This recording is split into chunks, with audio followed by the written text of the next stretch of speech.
is housed within stone walls hundreds of years old. From the moment patrons enter these premises, they are treated like royalty. The welcoming music and finger chimes of the belly dancer mark the beginning of this most unusual dining adventure. When the waiter makes his appearance carrying wine and special dining implements, it is a sure sign our tourists will soon begin the ritual which brought them here. Feeling that the foreigners were comfortable within his domain, the waiter signaled for the house specialty.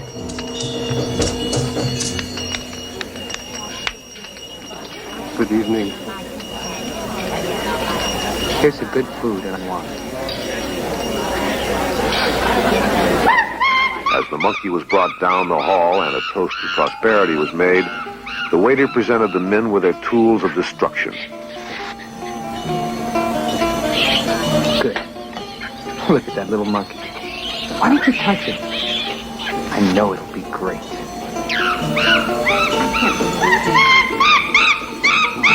Secured in a special trap, the animal was now ready to become the main dish.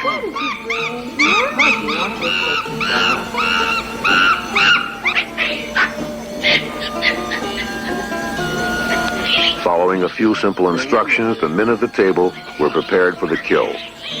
No, just use quick stroke. Just use quick stroke. Yes. Oh, my God. That's all I have.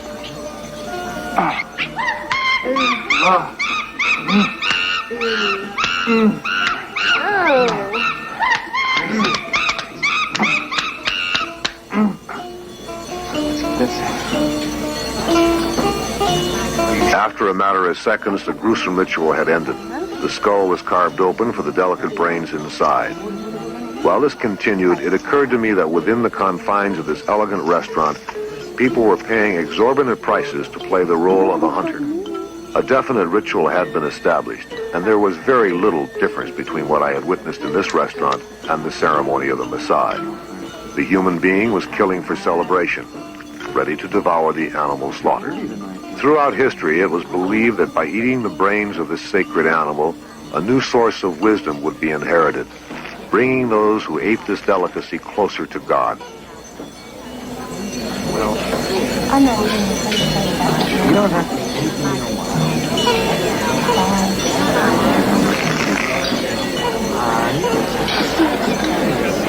Watching a living animal die before their eyes and then having to eat the lifeless remains caused amusing responses from each of the tourists.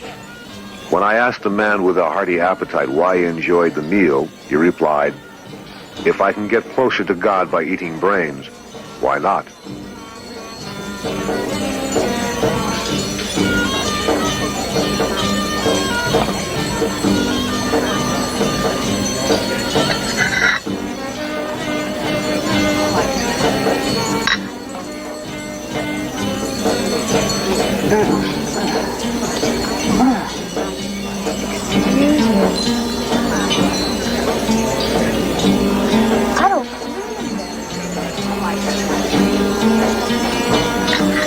The human reaction to death in this particular environment was highly instructive. Flavor became incidental. Taste totally ignored, for the spiritual human mind became the savior in this meal of death.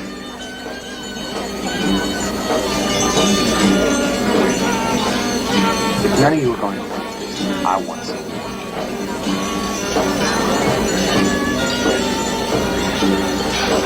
It would be another lifetime before any of these tourists would visit the Al Haram again. But your cat.